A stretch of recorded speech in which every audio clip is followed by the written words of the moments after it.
The film begins with a haunting glimpse of a deserted cave, its significance hidden, its secrets waiting to be revealed only at the very end. We are then introduced to Abby, the protagonist, and her sister Beth.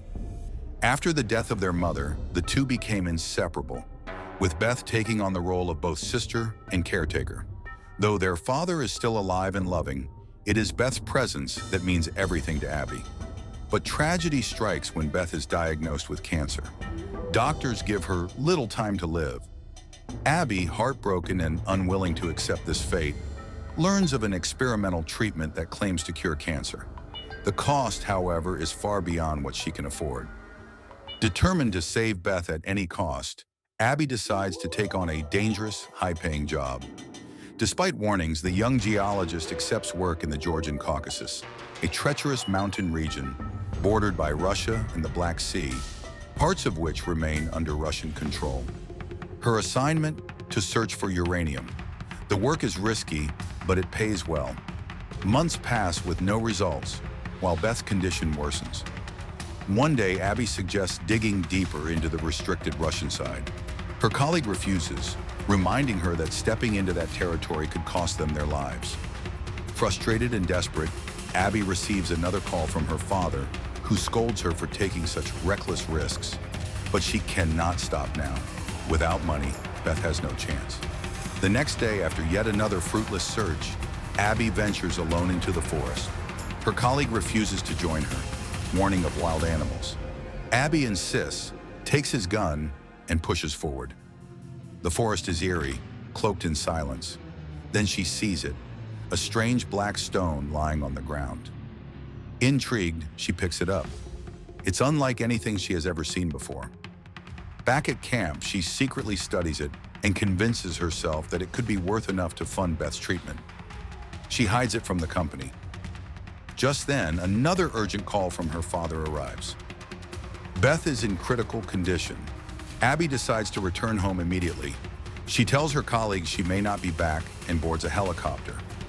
As they fly, the pilot recalls his childhood in the region before Russian forces seized control 15 years ago.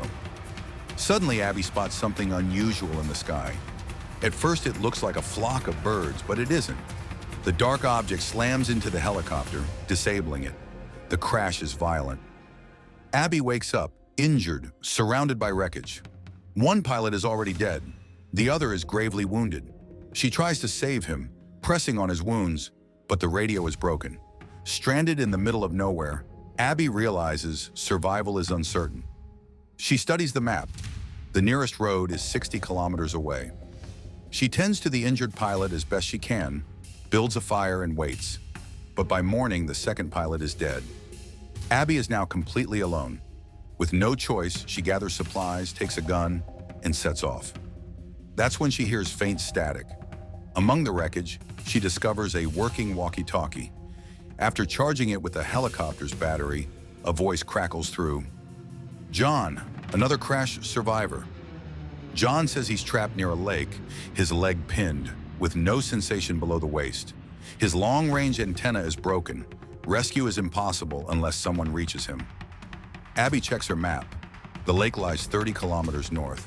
John warns her not to come, urging her instead to move south. But Abby chooses north. South would take too long, and Beth doesn't have time. The journey is brutal. Mountains, snow, exhaustion. John keeps talking, asking questions. When she admits she's a geologist, he guesses she was searching for uranium. Abby then tells him about Beth's illness. John, calm despite his situation, hints he was on a secret mission, though he never explains. That night, Abby builds a small shelter. She studies the black stone again. And to her horror, it shifts and changes shape in her hand, like living technology. Terrified, she hides it. John's calmness becomes unsettling. Even as death closes in, he speaks without fear. The next day, Abby begins climbing a steep cliff. She struggles, nearly falls, and John tells her she can turn back. He even says she can't save everyone, which enrages her. She refuses to give up. At one point, her knife slips away. Desperate, she remembers the stone and reshapes it into a sharp tool, even into a rope, saving her life. At the top, she spots dark objects moving in the sky, and in the distance, a military base. Before heading down, she marks the ground with an arrow and lights a fire in case rescuers come. But John warns her again. That base is enemy territory. If she enters, she will be shot. Fear grips her, and during her descent, she slips, badly injuring her leg. She pushes on, limping into an abandoned village. The houses are empty, food spoiled. That night, she injects morphine for the pain. At dawn, she hears footsteps. A Russian soldier approaches. Panicked, Abby hides, then shoots him in the leg when he enters the house. Taking his rifle and bag, she is shocked to find another black stone inside. Suddenly, the soldier's radio crackles. Ivan speaks. Abby realizes with horror. John and Ivan are the same man, changing names. Everything is connected to the stones. Furious, she demands answers, but he refuses. She throws the radio away. Despite the language barrier, Abby and the wounded soldier strike a deal. If she helps him, he must take her to the lake. They struggle forward, but the ice breaks and the soldier falls into the freezing water. Abby slips into a pit, barely crawling out alive. Soaked and freezing, she strips off wet clothes and collapses.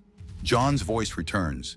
This time, even without the radio battery, she can still hear him. Exhausted, Abby drifts into sleep, dreaming of Beth. She wakes to the sound of helicopters. Stumbling through the forest, she falls into a cave, the very cave shown at the start of the film. Inside is a hot spring. Floating in it is the decayed corpse of a soldier, his badge reading John. The black stone in Abby's hand dissolves into particles, fusing with her body. She loses consciousness, then awakens in a strange dimension where countless stones float around her. John's voice returns, clearer than ever. He explains that 65 years ago, he too was trapped here and gave himself over to these stones. They are not mere minerals, but an ancient alien technology, perhaps even a life form. Not evil, but beyond human comprehension. They need humans. John has surrendered himself, becoming part of their system, his body now made of stone. He tells Abby she too has been chosen. She is offered the chance to survive forever within their network. But Abby refuses. She wants to go home, to Beth. The system tempts her, creating illusions of a perfect life with her sister. Abby knows it isn't real. Still, she embraces Beth, finally speaking the words she had denied all along: acceptance of death. She opens a door and steps into a blizzard. Flashes of light suggest she has been rescued. Abby wakes in the apartment of Sergei, her old college friend. He tells her she was found alive, but Abby only wants to return home. The final scene shows her at Beth's side. Their father is there too. Abby holds Beth's hand as her sister takes her final breath. The film ends on this deeply emotional note, a story that balances the wonder of science fiction with the raw grief of human loss. The mysterious stones remain open to interpretation, but the heart of the film lies in Abby's journey, her refusal to accept death, and how she ultimately learns to face it.